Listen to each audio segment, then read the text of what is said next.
Dando continuidade ao livro de Atos dos Apóstolos, vamos falar agora do capítulo 8. Este capítulo narra a perseguição que a igreja primitiva enfrentou após a morte de Estevão e como essa perseguição levou à expansão do evangelho para novas regiões, o que resultou na dispersão dos crentes que foram então forçados a deixar Jerusalém, sendo dispersos pelas terras da Judéia e Samaria. O cumprimento da ordem de Jesus em Atos 1:8, onde ele diz que os discípulos seriam suas testemunhas em Jerusalém, em toda a Judéia, em Samaria e até os confins da terra, começa então a se concretizar. A morte de Estevão acendeu em Jerusalém a chama da perseguição aos apóstolos. Um dos mais exaltados perseguidores era Saulo, um fariseu que estudou com o renomado doutor da lei de nome Gamaliel. Certo de que cumpria a vontade de Deus, ele perseguia, prendia e, no caso de Estevão, consentiu na sua morte. Felipe, um dos diáconos escolhidos, foi a Samaria e começou a pregar o evangelho.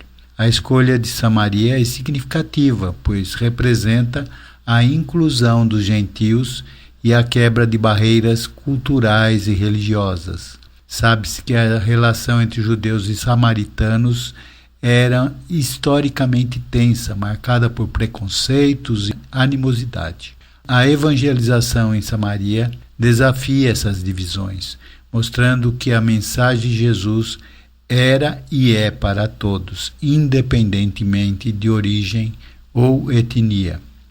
Essa inclusão reflete a natureza do reino de Deus. A aceitação da mensagem de Jesus pelos samaritanos é um testemunho do alcance universal do Evangelho. Isso demonstra também a coragem dos crentes em compartilhar a mensagem de Jesus e a importância da evangelização. O verso 1 começa dizendo que Saulo consentiu na morte de Estevão e que desde então fez-se uma grande perseguição contra a igreja que estava em Jerusalém, e todos foram dispersos pelas terras da Judéia e de Samaria, exceto os apóstolos. O verso 2 diz que homens piedosos foram enterrar Estevão e choraram muito no enterro do jovem. O verso 3 volta a falar de Saulo, diz que ele assolava a igreja, entrando pelas casas, arrastando homens e mulheres, e os encerrava na prisão. Porém, o verso 4 diz que os crentes que andavam dispersos iam por toda parte anunciando a palavra. Os versos 5 a 8 vão falar a respeito do diácono Felipe. Ele foi à cidade de Samaria e pregava a palavra de Cristo. Diz que as multidões prestavam atenção ao que Felipe dizia, porque ouviam e viam os sinais que ele fazia. Os espíritos imundos saíam de muitos que os tinham, clamando em alta voz, e muitos paralíticos e coxos eram curados, e havia grande alegria naquela cidade. Os versos 9 a 13 vão falar de certo homem chamado Simão, que anteriormente exercera naquela cidade a arte da mágica, e que tinha iludido o povo de Samaria, dizendo ser um grande personagem. Todos diziam a seu respeito: este é o grande poder de Deus. Muitos samaritanos passaram a crer em Felipe, que lhes pregava o reino de Deus e falava no nome de Jesus Cristo, e se batizavam tanto os homens quanto as mulheres. E o próprio Simão creu e foi batizado. Acompanhando Felipe e vendo os sinais e as grandes maravilhas que se fazia, estava atônito.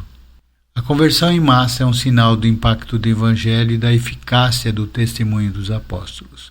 A pregação deles, seguida de sinais e maravilhas, chamava a atenção das pessoas. Jesus também chamava a atenção porque fazia sinais e maravilhas.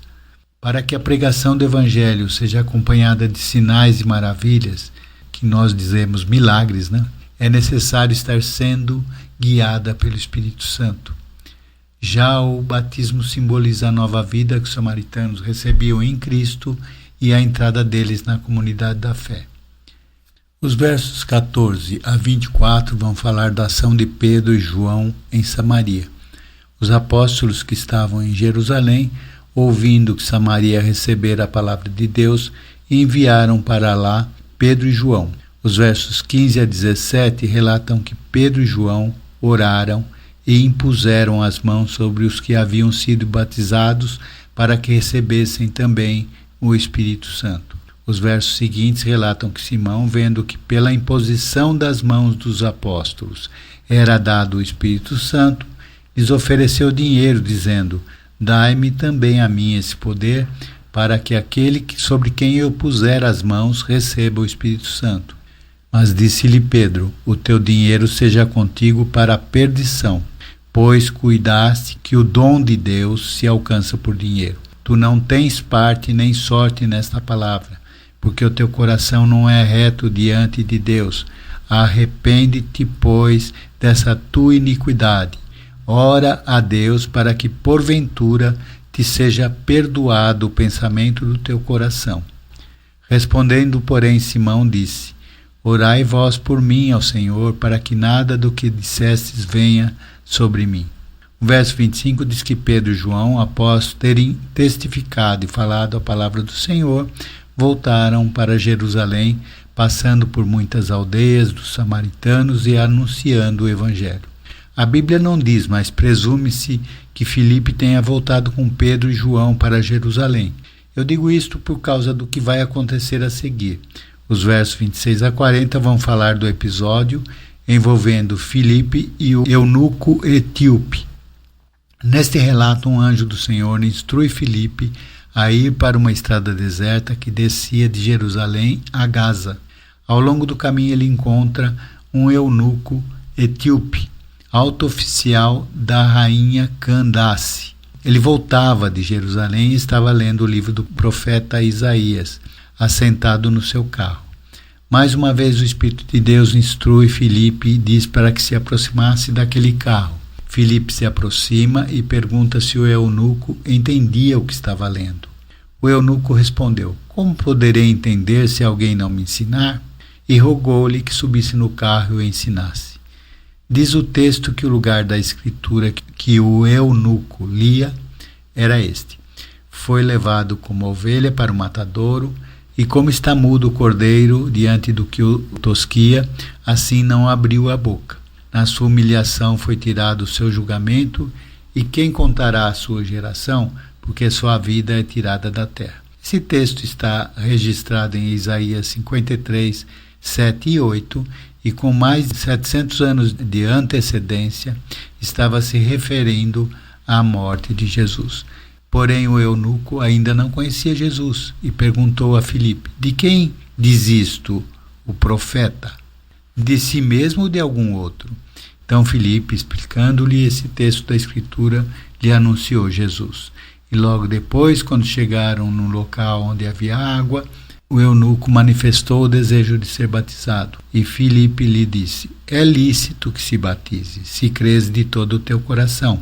E o eunuco disse: creio que Jesus Cristo é o Filho de Deus.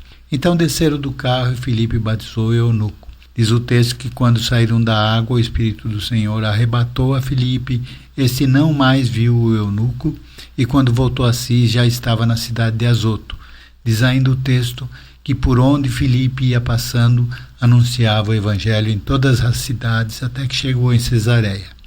Apenas como curiosidade, a cidade de Azoto, também conhecida como Asdod, fica na costa do mar Mediterrâneo.